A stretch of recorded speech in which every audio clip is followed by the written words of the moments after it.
تو پروردگار عالم نے فرمایا یا ایھا الذین آمنوا اتقوا اللہ وابتغوا الیہ الوسیلہ، اے ایمان والو اللہ سے ڈرو، وابتغوا الیہ الوسیلہ اور اللہ کی طرف وسیلہ تلاش کرو۔ مطلب یہ ہے کہ آپ پہلے MBBS کی کانپور جا کر کے یا پھر کوٹا جا کر کے تیاری کرو، پھر آپ امتحان میں بیٹھو تب کامیابی ملے گی۔ آپ IPS آفیسر بننے کے لیے 12 گھنٹے 24 گھنٹے میں سے 12 گھنٹے پڑھائی کرو تب آپ IPS آفیسر بن پائیں گے۔ آپ SSP بننا چاہتے ہیں تو پہلے SSP بننے سے پہلے 18 گھنٹے 24 گھنٹے میں سے 18 گھنٹے آپ جس طریقے سے لڑکی سے بات کرتے ہیں تب ویسی ہی بات کرنا پڑ جائے گی، ویسے ہی پڑھائی کرنا پڑے گی۔ اسی طریقے سے آپ اگر کامیابی چاہنا چاہتے ہیں مخدوم سمنا کی طرح یا پھر علاء الدین صابر پاک کی طرح اگر کامیابی چاہتے ہیں تو آپ کو بھی کیا کرنا پڑے گا؟ آپ کو بھی پہلے نمازیں پڑھنا پڑیں گی، آپ کو دنیا کو چھوڑنا پڑ جائے گی۔ یہ رنڈی کھانہ طوائف خانہ جو مزارات کو بنا دیا ہے اس کو سب کو ختم کرنا پڑ جائے گا۔ اے میرے بھائیوں بتاؤ تو صحیح، ہمارے ہندوستان کے لوگ یہی تو بے وقوفی کر بیٹھتے ہیں اہل سنت والجماعت کے، اور جو اہل سنت والجماعت میں سے نہیں ہیں، جو وہابی ہیں، دیوبندی ہیں، 24 نمبری ہیں، جو قاسم کی اولادیں ہیں، جو رشید کی اولادیں ہیں، انہوں نے بھی غلطی کری، اور اہل سنت والجماعت کی جتنے بھی یوبا یوبتی ہیں انہوں نے بھی غلطی کری۔ اہل سنت والجماعت کے لوگوں نے صرف یہی سمجھ لیا وَكُونُوا مَعَ الصَّادِقِينَ وَابْتَغُوا إِلَيْهِ الْوَسِيلَةَ، اللہ کی طرف وسیلہ تلاش کرو۔ میرے بھائی وسیلہ تو تم تلاش کر رہے ہو، لیکن پہلے کیا فرمائے؟ یا ایھا الذین آمنوا اتقوا اللہ، اللہ سے ڈرو۔ مطلب یہ ہے کہ نماز پہلے پڑھو بعد میں اللہ کی ولی کے دربار میں جاؤ۔ مطلب یہ ہے اس کا کہ روزہ پہلے رکھو بعد میں اگر روزہ قبول کروانا ہے تو اللہ کے ولی کے دربار میں جاؤ۔ یعنی پہلے اگر IPS آفیسر بننا ہے تو پہلے خود کامیابی کرو، اور پھر اگر کہیں پر آپ کو کٹھنائی آتی ہے، کہیں پر مشکل آتی ہے، کہیں پہ سنکٹ آتا ہے تب کسی منتری سنتری سے بات کرو، پھر کسی آفیسر کے پاس میں جاؤ کہ بھائی ہم کو یہ کیا کرنا چاہیے، ہماری نماز قبول نہیں، تب اللہ کے ولی کے دربار میں جاؤ۔ لیکن اہل سنت والجماعت کے لوگ صرف ولیوں کے دربار پہ جاتے ہیں اس نیت سے کہ میں کروڑ پتی بن جاؤں، اس نیت سے کہ مجھے 1 اولاد نہیں 2 اولادیں مل جائیں، اس نیت سے کہ میرے 1 بچے نہیں 10 بچے ہو جائیں، اس نیت سے نہیں جاتے ہیں کہ ہمیں ترقی مل جائے، ہمیں بلندی مل جائے، دنیا و آخرت میں بلندی مل جائے۔ میرے بھائیو صرف دنیا کی بلندی تم پانے کے لیے ولیوں کے دربار میں جاتے ہو اور بھٹکتے پھرتے ہو۔ 1 جمعرات نہیں 2 جمعرات نہیں 3 جمعرات نہیں 10 جمعراتیں تم نے کر دی، بعض لوگوں نے 3 ہزار جمعراتیں کر دی۔ جب سے پیدا ہوئے کبھی باپ کو سلام نہیں کیا، ماں کو سلام نہیں کیا، کبھی رشتہ داروں کو سلام نہیں کیا، مگر خواجہ غریب نواز کے دربار پہ پہلے پہنچ گئے۔ سلامی پہ سلامی، سلامی پہ سلامی، 10 سال ہو گئے، 20 سال ہو گئے، اولاد مانگتے ہو غریب نواز سے، میرے بھائیو غریب نواز اولاد دے دو، غریب نواز اولاد دے دو۔ ارے غریب نواز تو اولاد بھی دے سکتے ہیں، تجھے زندگی بھی دے سکتے ہیں، زندگی میں چلنے کا سلیقہ بھی دے سکتے ہیں، مگر بتا غریب نواز کا ذکر کہیں قرآن میں نہیں ہے۔ ہاں اگر قرآن میں ذکر ہے، پہلے باپ کا ذکر ہے بعد میں غریب نواز کا ذکر ہے، پہلے نماز کا ذکر ہے بعد میں غریب نواز ہیں۔ میرے بھائیو غریب نواز بھی آئے تھے ہندوستان میں تو نماز لے کر کے آئے تھے، روزہ لے کر کے آئے تھے۔ اگر غریب نواز ہندوستان میں نہیں آتے تو ہم کو نماز پڑھنے کا طریقہ ہی نہیں معلوم ہوتا۔ غریب نواز نے ہم کو روزہ دیا ہے، آپ کہیں گے تو ہم کو تو رسول پاک نے معراج میں دیے ہیں نماز، نہیں میرے بھائیو، غریب نواز اللہ رسول پاک نے اپنی امت کو دیا، سعودی عرب والوں کو دیا، مگر ہندوستان والوں کو جو نماز ملی ہے وہ غریب نواز کے صدقے میں، روزہ ملا دو غریب نواز کے صدقے میں۔ اگر ولی ملے تو غریب نواز کے صدقے میں میرے بھائیو، سب کچھ ملا ہے غریب نواز کے صدقے میں، وہ ایسے غریبوں کو نوازتے ہیں۔ ارے تمہارے منہ سے جو نکلی وہ بات ہو کے رہی، ارے جو دن کو کہہ دیا تو شب کو کہہ دیا، دن ہے تو دن نکل آیا، جو دن کو کہہ دیا شب ہے تو رات ہو کے رہی۔ محترم حضرات، تو صرف تم دنیا کو پانے کے لیے جو تمہارے لیے ہلاکت ہے، ہلاکت بھی بن سکتی ہے، یا ایھا الذین آمنوا لا تلہکم اموالکم ولا اولادکم عن ذکر اللہ، ایمان والو تم کو کہیں اولاد کی حد سے زیادہ محبت، مال کی حد سے زیادہ محبت، بیویوں کی حد سے زیادہ محبت تمہیں ماں باپ سے، اللہ سے دور کر سکتی ہے اور ہو جاتی ہے۔ اولاد سے زیادہ پیار کرو گے تو بھائی سے بھی دشمنی ہو سکتی ہے، بھائی سے دشمنی ہونے کا سبب یہی ہوتا ہے کہ اولاد سے زیادہ محبت ہو جاتی ہے، تب بھائی سے دشمنی ہوتی ہے۔ جب باپ سے دشمنی کا مطلب یہی ہوتا ہے، جب اپنی بیوی سے زیادہ محبت ہو جاتی ہے تب ماں باپ سے دشمنی ہوتی ہے۔ میرے بھائیوں یہی تو ہے، یا ایھا الذین آمنوا لا تلھکم اموالکم ولا اولادکم، تم اللہ پاک نے حد میں رہ کر کے کہا کہ اس حد میں رہ کر کے تم اولاد سے بھی محبت کرو، مگر یاد رکھو اولاد کی محبت اللہ کی محبت پہ غالب نہ آ جائے، مگر ہاں اگر اللہ کی محبت پر اولاد کی محبت غالب آ گئی اور اگر ماں باپ کی محبت پر بیوی کی محبت غالب آ گئی تو تم تباہ و برباد ہو جاؤ گے، ہلاک ہو جاؤ گے۔ تو میرے بھائیو ہم صرف دنیا کو پانے کے لیے، دنیا کو حاصل کرنے کے لیے غریب نواز ہم کو اولاد دے دو، اولاد دے دو، اولاد دے دو، ہمارا کاروبار چل جائے، کاروبار چل جائے، کاروبار چل جائے، نہیں میرے بھائیو، صرف دنیا کو ترقی پانے کے لیے نہیں بلکہ آخرت کو بنانے کے لیے بھی تم نے کبھی سوچا ہے؟ اگر تم آخرت کو بنانے کے لیے اگر اللہ کے ولی کے دربار میں جاتے تو پہلے نماز پڑھتے، پھر اللہ کے ولی کے دربار میں جاتے اور کہتے اے غریب نواز ہماری نماز قبول ہو جائے، اے غریب نواز ہم بھی نظر عنایت فرما دیجیے، ہم بھی نبی کے طریقے پہ چل جائیں اور ہمارا بھی بیڑا پار ہو جائے، ہماری بھی اولاد کامیاب ہو جائے، ہماری بھی اولاد نیک بن جائے، آپ دعا فرما دیجیے۔ یہ نہیں ہے کہ ہمیں اولاد دے دو، 10 اولادیں، 20 اولادیں مانگ رہے ہو، ہاں اولاد بھی اللہ کی نعمت ہے، مگر وہ اولاد کیسی جو شرابی بن گئی، وہ اولاد کیسی جو جواری بن گئی، وہ اولاد کیسی جو عیاش بن گئی؟ میرے بھائیو تو آپ بتائیے۔ تو ہم صرف ولیوں کے مزارات پہ جاتے ہیں دنیا کو پانے کے لیے، لیکن میرے بھائی یہ جو پہلا کام ہے جو خود محنت کرنا ہے اپنی ذات میں، یا ایھا الذین آمنوا اتقوا اللہ، اللہ سے ڈرو، آمنوا اتقوا اللہ وابتغوا الیہ الوسیلہ، پھر ولیوں کی طرف راستہ تلاش کرو۔ ولیوں کو ماننا بھی ضروری ہے اور ساتھ ہی ساتھ میں نماز پڑھنا بھی ضروری،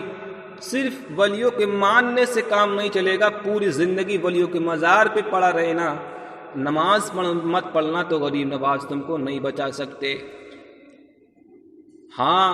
پوری زندگی نماز پڑھتے رہنا، روزہ رکھتے رہنا، حج کرتے رہنا، ولیوں کو نہیں مانو گے تو تم کامیاب ہو ہی نہیں سکتے ہو۔ وہابی دیوبندی یہ عبد الوہاب کی اولادیں صرف نماز پڑھتی ہیں، اللہ کے ولی کو نہیں مانتی تو یہ بھی کامیاب نہیں، اور اہل سنت والجماعت کی جو صرف اور صرف اللہ کے ولی کو مانتے ہیں، اور ماننے بھی کیا، یہ تو صرف انڈ بھکت بنے ہوئے ہیں۔ میرے بھائی یہ بتاؤ تو صحیح، آپ کے ماں باپ نے یہ وصیت کی ہو میرے جانے کے بعد میں، تم فلاں بزرگ کے اوپر میرا پیسہ آ رہا ہے، یا فلاں بزرگ کا میرے اوپر پیسہ آ رہا ہے، یا فلاں بزرگ کے اوپر میرا پیسہ آ رہا ہے، اگر آپ کا پیسہ اس کے اوپر آتا ہے تو آپ جبرن لے لیتے ہو کہ ہمارے باپ کا پیسہ دو، ہمارے دادا کا پیسہ دو، لیکن بتاؤ تو صحیح اگر آپ کے دادا کے اوپر پیسہ آتا ہو، وہ مانگنے آیا ہو تو آپ دیں گے، لیکن تھوڑی غور و فکر کر کے دیں گے، چلو ایسا ہے دے دیں گے آپ کو، آج نہیں تو کل۔ لیکن بتاؤ تو صحیح کہیں آپ نے یہ بھی دیکھا ہے کہ باپ کے اوپر پیسہ، باپ کا کسی کے اوپر پیسہ آتا ہو اور پھر جس کے اوپر پیسہ آ رہا ہے وہ ویکتی اسی سے آ کر کے کہے کہ تو نے مجھ کو پیسہ دیا، یہ تو نے غلط کیا ہے، غلط کیا ہے، اگر تو مجھ کو پیسہ نہ دیتا تو میں غریب رہتا، اگر تو مجھ کو پیسہ نہ دیتا تو میں بھک منگا رہتا، تو نے یہ مجھ کو غلط کیا، تو بتاؤ اس سے زیادہ پاگل کون ہوگا؟ ٹائم پہ کام چلا دینا یہ بہت بڑی بات ہے، اللہ پاک اس کو بہت بڑا ثواب عطا فرماتا ہے جو کسی حاجت مند کو اس کی حاجت کو پورا کر دیتا ہے۔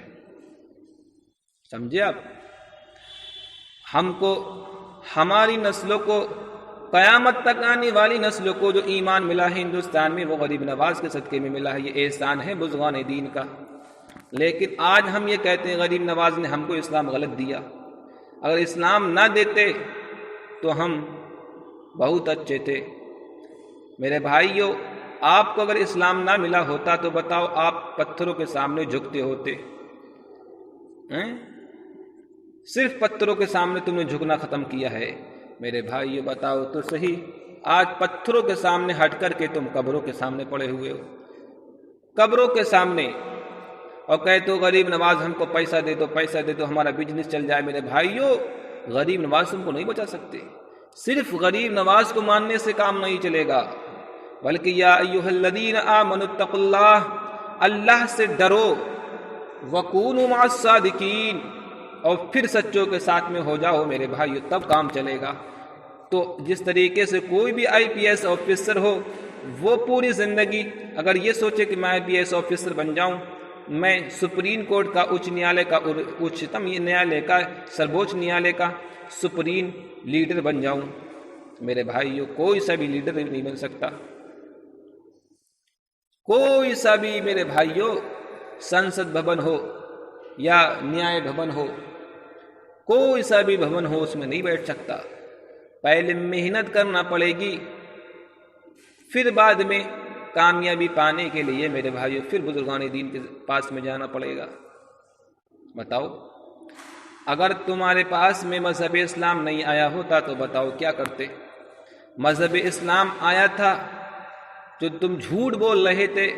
1 ملین نہیں تو بلکہ 3 ملین سے زیادہ ہندوستان میں خدا تھے، ان خداؤں کی تعداد کو ختم کرنے کے لیے ہندوستان میں آیا تھا، لیکن بتاؤ وہی تم سب کر رہے ہو۔ غریب نواز نے سب سے زیادہ جو جس کام سے ہم کو روکا وہ جوا تھا، شراب تھی، عیاشی تھی۔ اگر آج ہم ہندوستان میں اگر مذہب اسلام نہیں آیا ہوتا تو 3 ملین سے زیادہ ہی یہاں پر خدا تھے، ہم ان کے سامنے سر جھکاتے ہوتے۔ میرے بھائیو ہم شراب پیتے ہوتے، عیاشی کرتے ہوتے، جوا کھیلتے ہوتے، لیکن آج مذہب اسلام آیا، آنے کے بعد میں میرے بھائیو ہندوستان میں ہم مذہب اسلام کو بھی فالوور ہیں، مذہب اسلام کے بھی انویائی ہیں، مگر پھر بھی ہم شراب پیتے ہیں، ہم جوا کھیلتے ہیں، عیاشی کرتے ہیں۔ میرے بھائیو اگر ہم گھروں میں بیٹھ کے کریں تو کوئی بات نہیں ہے، ہمارا گھر ناپاک ہو جائے گا، لیکن ہم مزاروں پہ بیٹھ کر کے عیاشی کرتے ہیں، سارے مزار ناپاک کر دیے۔ میرے بھائیو ہندوستان میں کوئی ایک ایسا آپ مزار نہیں دکھا سکتے کہ جہاں پر جس کو ناپاک نہ کر دیا گیا ہو، سب ناپاک ہو گئے میرے بھائیو، سارے مزاروں کو ناپاک کر دیا۔ اب ہم کس چیز سے دھوئیں بتاؤ؟ ان اللہ کے بزرگوں کے مزارات کو بتاؤ کس چیز سے دھوئیں؟ خون سے دھوئیں، دودھ سے دھوئیں؟ میرے بھائیو دودھ سے تو پاک ہو نہیں سکتے، خون سے ضرور پاک ہو سکتے ہیں، خون سے ضرور پاک ہو سکتے ہیں۔ اے میرے بھائیو تو غریب نواز آئے تھے، جہاں پر ایک طرف اپنے ہاتھ میں امر بالمعروف نیکی کی دعوت لے کر کے آئے تھے، وہیں پر دوسری طرف نہیں عن المنکر کے بھی لے کر کے آئے تھے، برائیوں سے روکو۔ مذہب اسلام صرف ہی نہیں کہتا کہ مسواک لگا کر کے اپنے آپ کو دعوت اسلامی کا مبلغ بنا کر کے اپنے آپ کو یہ کہو کہ ہم سب سے بڑے اسلام کے پرچارک ہیں، مگر ہم دیوبندی کا رد نہیں کریں گے، وہابی کا رد نہیں کریں گے، ہم یہ نہیں کہیں گے کہ ٹی وی مت دیکھو، ہم یہ نہیں کہیں گے کہ تم اپنے بیٹیوں کو گھروں میں رکھو، ہم یہ نہیں کہیں گے۔ صرف ایک لے لیا، ایک پہلو لے لیا، تبلیغ کا ایک پہلو کہ آپ اچھے کام کرو، اچھے کام کرو، اچھے کام کرو، غریبوں کو کھانا کھلاؤ، غریبوں کو کھانا کھلاؤ، غریبوں کو کھلاؤ۔ ارے غریبوں کو کھانا کھلانا بھی اتنا گناہ ہے، مگر غریبوں کو جو ستا رہے ہیں ان کے خلاف بولنا بھی بہت بڑا گناہ، بہت بڑا، یہ بھی تبلیغ کا کام ہے۔ اے میرے بھائیوں بتاؤ تو صحیح تم نے آج کیا بنا دیا ہے بزرگان؟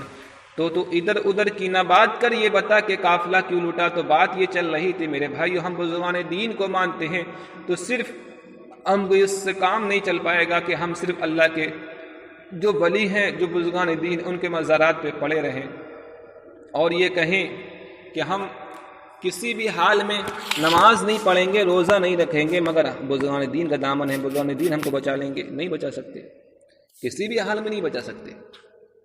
میرے بھائیوں اللہ کے نبی جناب محمد رسول اللہ نے اپنے بیٹی کو اشارہ کرتے ہوئے کہا تھا، اے میری بیٹی تم یہ مت سمجھ لینا کہ تمہارا باپ نبی ہے تو تم کو بچا لے گا، نہیں، بلکہ کل بروز قیامت تو بہت دور کی بات ہے، تم سے قبر میں یہ نہیں پوچھا جائے گا کہ تم نبی کی بیٹی ہو یا ولی کی بیٹی ہو، تم سے یہ پوچھا جائے گا بتاؤ تم اپنے ساتھ میں کیا لائی ہو، نماز کتنی لائی ہو، روزہ کتنے لائے ہو، بتاؤ تو صحیح اے پیر زادو، تم سے یہ نہیں پوچھا جائے گا کہ تم کس کی گدی کو پہ تم نے ناپاک کیا، کس کی تم نے منت کھانے کو رنڈی کھانے میں تبدیل کر دیا، تم نے ہر سال عرس بازی کے نام پر، محرم بازی کے نام پر تم نے کتنے کتنے ہزار کروڑ کی کمائی کی، یہ کچھ نہیں پوچھا جائے گا، تم سے پوچھا جائے گا بتاؤ تم نے نماز کتنی پڑھی ہیں، قبر میں پوچھا جائے گا، پھر حشر میں پوچھا جائے گا، کس طریقے سے پوچھا جائے گا میں تم کو بتاتا ہوں۔ پروردگار عالم نے فرمایا، اس کی ترجمانی کی ہے قرآن پاک نے، اس طریقے سے قرآن پاک نے ترجمانی کی ہے۔ سورہ مدثر آیت نمبر 43 میں آیا ہے، پروردگار عالم پوچھے گا جہنمیوں سے جب حساب و کتاب ہو جائے گا، حساب و کتاب ہونے کے بعد میں جنتی جنت میں چلے جائیں گے، جہنمی جہنم میں چلے جائیں گے، تب جنتی جنت میں کہیں گے، اے میرے مولا ہم کو ہمارا بھائی نظر نہیں آتا، ہم کو ہماری بہن نظر نہیں آتی، ہم کو ہمارا فلاں رشتہ دار نظر نہیں آتا، اے میرے مولا ہمارا فلاں بھائی کہاں چلے گیا، اے میرے مولا ہماری فلاں بہن کہاں چلی گئی، ہم کو نظر نہیں آتی۔ تو اب اے مولا وہ اب جنت میں نہیں ہے تو جہنم ہی میں ہوں گے، اے میرے مولا ہم ان کو دیکھنا چاہتے ہیں کہ وہ کس حالات میں ہیں۔ تو اب آپ نے سنا ہوگا کہ جنت میں جہاں بے انتہا نعمتیں اللہ پاک عطا فرمائے گا، وہیں پر ساتھ ہی ساتھ میں ان کی ہر بات بھی مانی جائے گی۔ تو اب جنتیوں کے کہنے پر جہنمیوں کی جنتیوں سے ملاقات کروائی جائے گی، اور ملاقات کروانے کے بعد میں جہنم کے بیچ میں سے ایک کھڑکی کھولی جائے گی، اور پھر جہنمی جنتی آپس میں ملاقات کریں گے۔ یوں سمجھ لو کہ وہ غریب جو آج مزدوری کی صورت میں، مزدور کی صورت میں اپنا پیٹ بھرتا ہے، وہ مولوی جو مدرس کی صورت میں 5000 روپے کی صورت میں اپنی غریبی میں اپنے بچوں کو پالتا ہے، میرے بھائیو وہ امام جو جس کے پیروں میں قوم کی غلامی کی زنجیریں پڑی ہوئی ہوتی ہیں، وہ امام جس پہ پوری قوم حاوی رہتی ہے، اپنا نوکر سمجھتی ہے، اپنا غلام سمجھتی ہے، وہ جنت میں ہوگا۔ اور پھر اپنے مقتدیوں سے پوچھے گا، اے مقتدیوں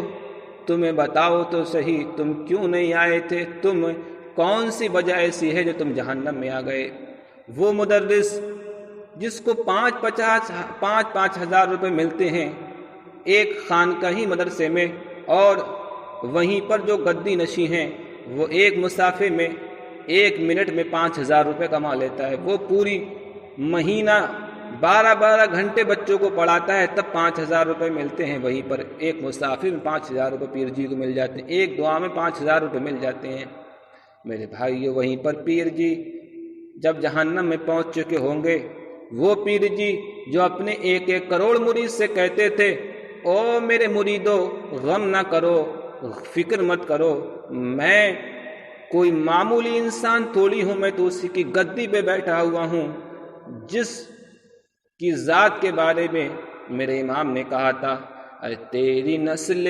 پاک میں ہے بچہ بچہ نور کا،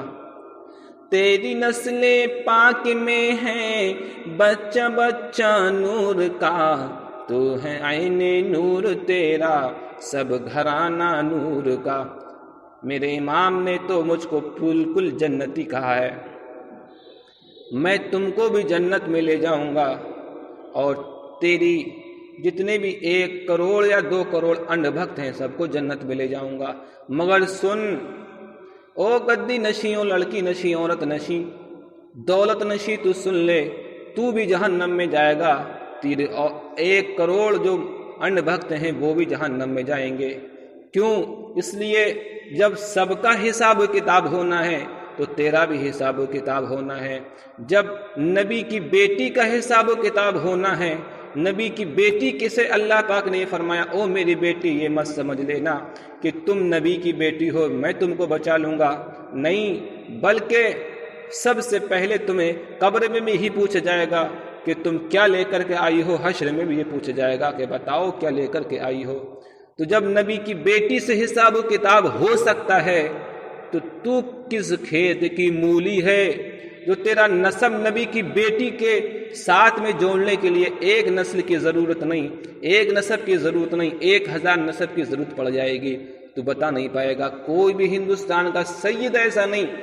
جو یہ بتا دے کہ نبی کی بیٹی تک پہنچنے کے لیے مجھے کتنے واسطوں کی ضرورت پڑتی ہے، کتنے سلسلوں کی ضرورت پڑتی ہے۔ میرے بھائیوں، شیعہ سید بن گئے، فقیر سید بن گئے، رافضی سید بن گئے، خان صاحب سید بن گئے۔ میرے بھائیوں، تو تم فرضی سید ہو تو آگ میں کود کے دکھاؤ، میں تمہیں آگ یہ بھی نہیں کہتا، مگر جب نبی کی بیٹی سے سوال ہو سکتا ہے تو تم کس کھیت کی مولی ہو؟ تم سے سوال نہیں ہوگا، سوال ہوگا تم۔ میں عرض یہ کر رہا تھا، جہنمی جنتیوں سے کہیں گے، ایک مقتدی امام سے کہے گا او امام صاحب، ہم تو یہ سمجھتے تھے کہ آپ 5000 روپے کماتے ہیں، آپ کو کامیابی نہیں مل سکتی، لیکن آپ کو جنت میں پہنچ گئے۔ او مدرس صاحب، ہم تو یہ سمجھتے تھے کہ آپ تو بہت گرے ہوئے کوالٹی کے، 5000 روپے آپ ایک مہینے میں کماتے ہیں، ہم 1 منٹ میں 5 لاکھ روپے کما لیتے ہیں۔ تو بتاؤ، ہم کامیابی دنیا میں کامیاب ہیں، مگر آخرت میں تو آپ کامیاب نکلے، آپ کو جنت مل گئی جہاں سے کبھی آپ نکالے نہیں جاؤ گے۔ میرے بھائیو، آپ مدرس صاحب ہم آپ کو رکھتے تھے تو پتہ نہیں آج آپ کا داخلہ ہوا، کل کو آپ رہو یا نہ رہو کوئی بات نہیں۔ آپ مسجد میں آج اگر آپ کو رکھ لیا گیا تو کل کو آپ کا بستر باندھ دیا جائے، یہ کوئی پتہ نہیں۔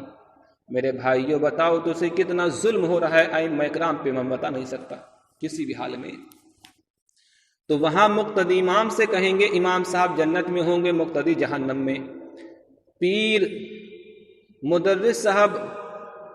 جنت میں ہوں گے، اور جو پیر صاحب ہوں گے وہ جہنم میں ہوں گے۔ آپ کہیں گے پیر صاحب تو ان کے پاس تو سرٹیفکیٹ ہے، اعلیٰ حضرت نے سرٹیفکیٹ دے دیا، لیکن نہیں، پیر جی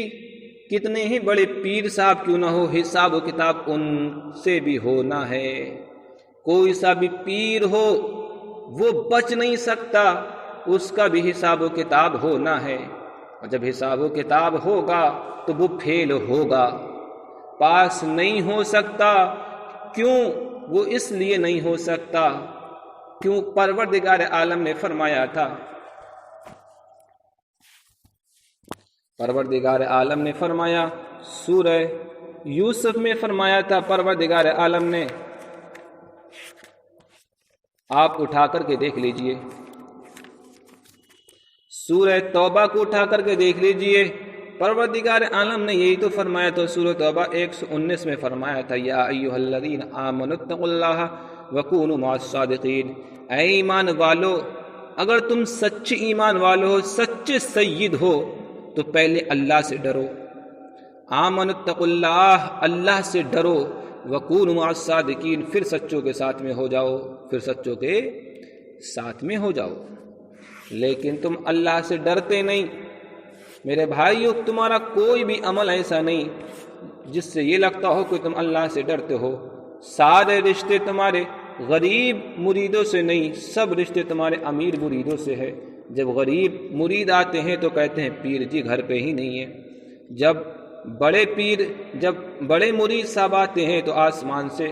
ایک دم منا سلوا کی طرح ٹپک پڑتے ہیں، کہاں پیر جی ہیں، آئیے تشریف لائیے،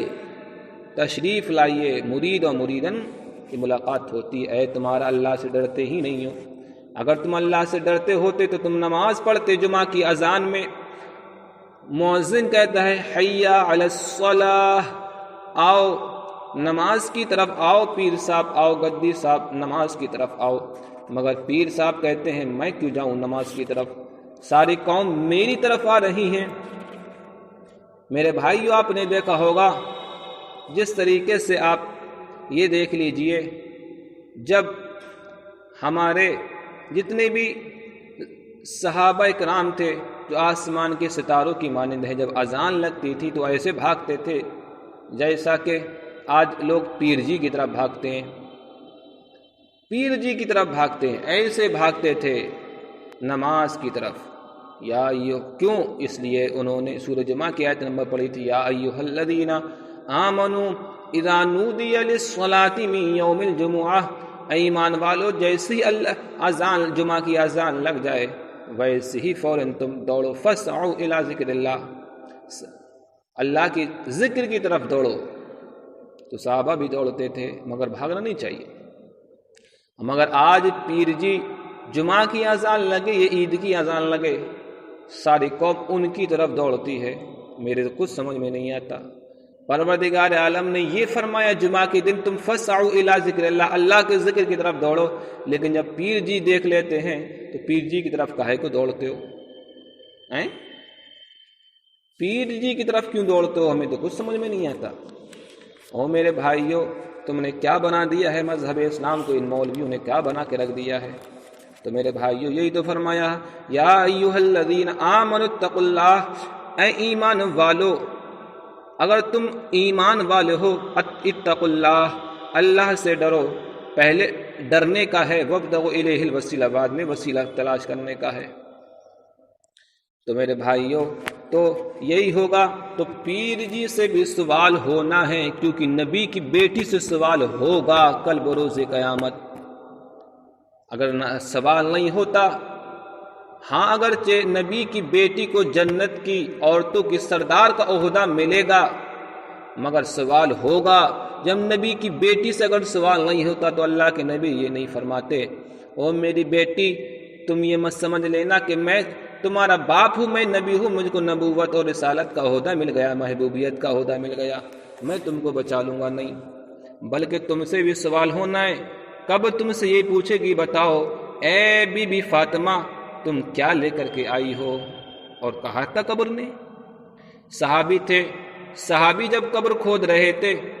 کوئی شرکت نہیں، نبی کی بیٹی کے جنازے میں کوئی دھوم دھام نہیں۔ میرے بھائیو جب بارات نکلی تھی نبی کی بیٹی کی تو فرشتے آسمان سے آئے تھے، لیکن زمین کا کوئی بھی شامل نہیں ہوا تھا۔ حضرت علی موجود تھے، نبی کی بیٹی کا جب جنازہ نکل رہا تھا، میرے بھائی نبی کی بیٹی کو جب قبر میں اتارا جا رہا تھا تو کوئی ایک بھی صحابی موجود نہیں۔ بعض روایت میں آتا ہے کہ ہاں ایک صحابی موجود تھے۔ تو حضرت علی نے خود